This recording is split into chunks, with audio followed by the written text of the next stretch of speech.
Assalamualaikum warahmatullahi wabarakatuh. Perkenalkan, nama saya Fitri Rusmaida.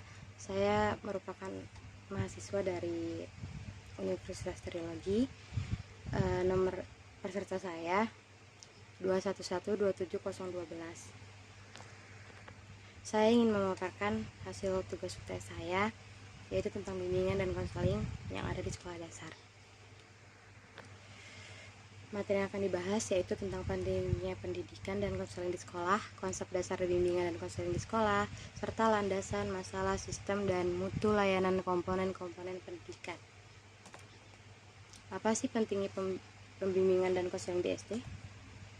Pengertian bimbingan konseling atau kemudian disingkat BK yaitu serangkaian kegiatan berupa bantuan yang dilakukan secara ahli pada konseling dengan cara tatap muka maupun tidak secara langsung. Untuk orang yang lebih memberikan pengetahuan pada dasarnya, pengertian bimbingan konseling merupakan sebuah proses interaksi antara konselor dan konseli, baik secara langsung maupun tidak langsung, dalam membantu konseli agar dapat mengembangkan potensi dirinya maupun memecahkan permasalahan yang ada di dalamnya. Yang kedua, latar belakang perlunya bimbingan konseling di sekolah. Perlunya bimbingan konseling dapat berfungsi sebagai pemantauan masalah siswa yang berkaitan tentang masalah lainnya, seperti tingkah laku, adaptasi, sulitnya siswa untuk belajar, ataupun permasalahan-permasalahan yang akan menjadi beruntun gitu. Bimbingan konseling merupakan salah satu komponen dalam keseluruhan pendidikan, khususnya di sekolah, baik maupun sekolah SD, SMP, SMA, itu pasti ada guru BK-nya. Kita akan mempelajari tentang materi kedua, yaitu konsep dasar bimbingan dan konseling di pendidikan. Menurut peraturan tentang bimbingan konseling itu di pendidikan itu ada peraturannya di Menengah nomor 111 tahun 2014. Pengertiannya yaitu bimbingan konseling yakni suatu upaya sistematik, objektif, logis, dan berkelanjutan, serta terprogram yang dilakukan oleh konselor atau bimbingan konseling lainnya seperti guru BK untuk mencapainya kemandirian dalam kehidupan. Tujuan bimbingan konseling bagi siswa adalah membantu siswa mencapai tugas-tugas perkembangan seperti sosialan, pribadi, maupun tujuan bimbingan konseling dapat membuat peserta didik meraih kebahagiaan secara individu maupun makhluk sosial. Fungsi dari bimbingan konseling atau guru BK yaitu adalah 1. Fungsi perbaikan. Fungsi perbaikan berperan untuk membantu individu mengatasi dan memecahkan permasalahan yang dialami peserta didik. Jadi jika dia akan memperbaiki diri dengan cara menceritakan guru BK gitu. Yang kedua, fungsi pemeliharaan dan pengembangan. Fungsi ini diberikan untuk membantu peserta didik dalam memelihara dan mengembangkan keseluruhan pribadinya secara menetap dan terarah dan berkelanjutan.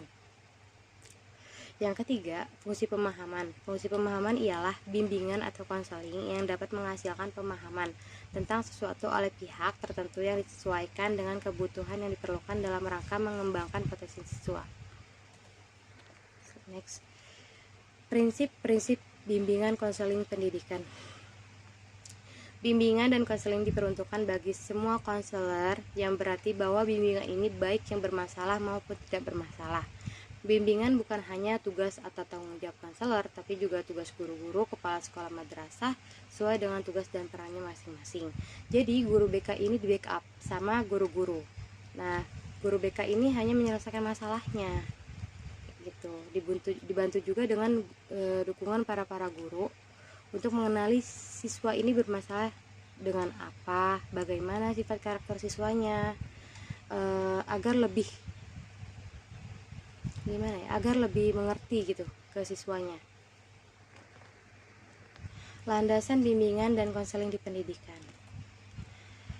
Landasan filosofisnya merupakan landasan yang dapat memberikan arahan dalam pemahaman khususnya bagi konselor dalam melaksanakan setiap kegiatan bimbingan dan konseling yang lebih bisa bertanggungjawabkan secara logis, etis maupun estetis.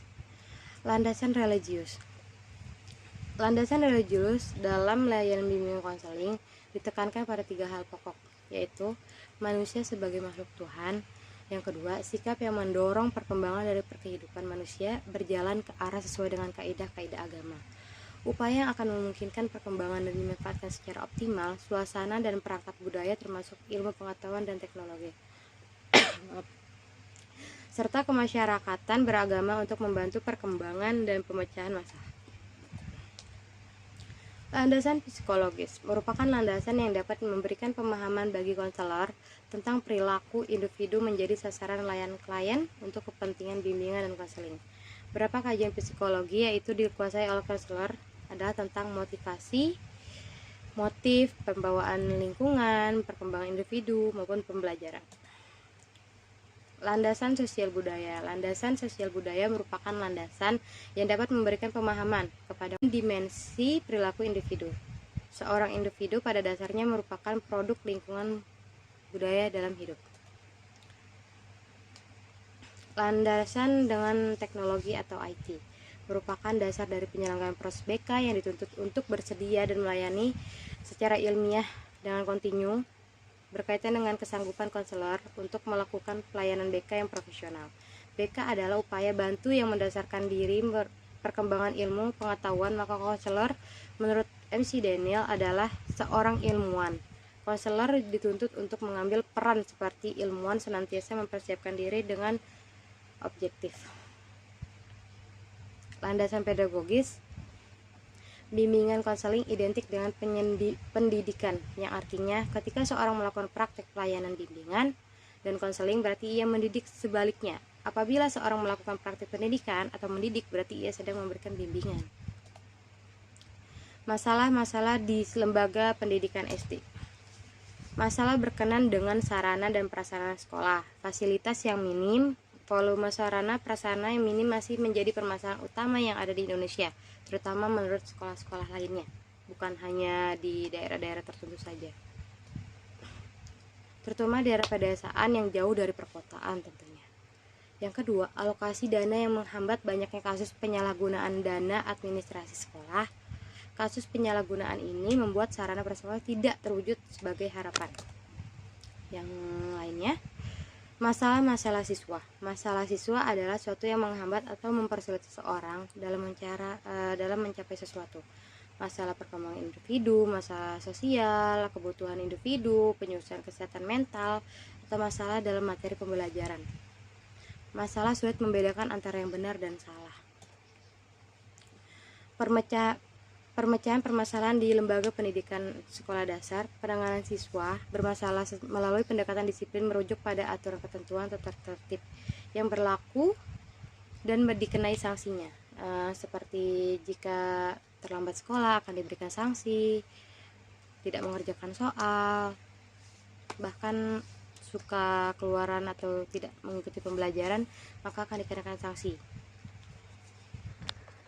Sistem manajemen layanan bimbingan dan konseling di lembaga pendidikan.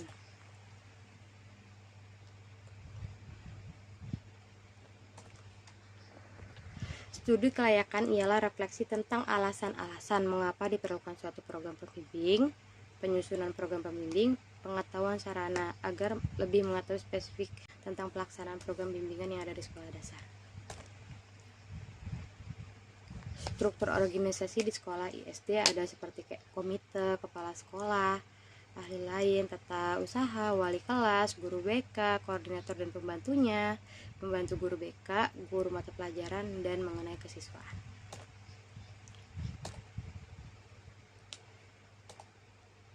Supervisi kegiatan pembimbing dan konseling pendidikan.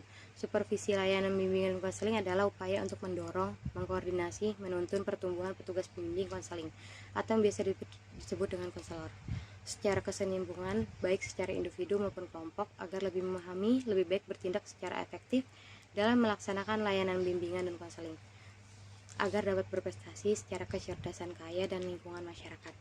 Dalam hal ini pihak yang berwenang sebagai konselor adalah kepala sekolah yang ada di sekolah tersebut. Evaluasi layanan program bimbingan konseling. Dalam pemberian layak ini, bimbing konseling di sekolah konselor merupakan menyusun program BK mulai dari perencanaan, pelaksanaan, dan evaluasi layanan bimbingan BK dalam pelaksanaan di sekolah dengan dikeluarkannya Permendikbud tersebut dengan alokasi waktunya layanan bimbingan konseling ditetapkan sebagai berikut. Selanjutnya, mutu proses dan produk layanan bimbingan dan konseling. Pentingnya BK pada aspek psikologis sangatlah berpengaruh karena bisa menjelaskan bahwa Pada dasarnya individu merupakan kepribadian yang memiliki kecerdasan emosi, sikap, sosialisasi, kebiasaan, perbedaan, kemampuan menyesuaikan diri. Pembawaan dan lingkungan adalah sesuatu yang mempengaruhi pola tingkah laku anak didik. Pembawaan bersifat lahiriah, di mana pembawaan lebih kepada sifat karakter seorang yang telah terbentuk sejak lahir ataupun dari genetiknya. Komponen bimbingan BK. Petugas bimbingan BK adalah mereka yang direkrut atau diangkat atas dasar kepemilikan ijazah atau latar belakang pendidikan profesi, melaksanakan tugas khusus sebagai guru BK. Petugas bimbingan konseling ini profesional rekrut diangkat sesuai dengan kualifikasinya, keilmuan dan latar belakang pendidikan seperti D2, D3 ataupun saja S1, S2, S3, dan merupakan jurusan bimbingan konseling maupun tidak mengajar. Fasilitas bimbingan sekolah di SD. Fasilitas ini terdapat di ruangan BK, seperti ada lemari untuk menyimpan arsip-arsip, dokumen, tempat kenyamanan untuk para siswa untuk lebih menyampaikan perasaannya, ataupun proses-proses tentang dengan tema dan fungsi ruangan. Jadi guru BK ini sangat berpengaruh ya.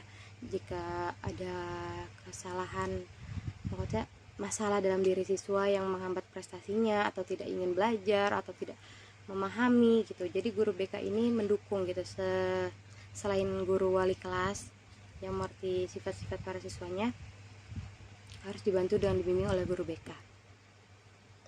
Terima kasih.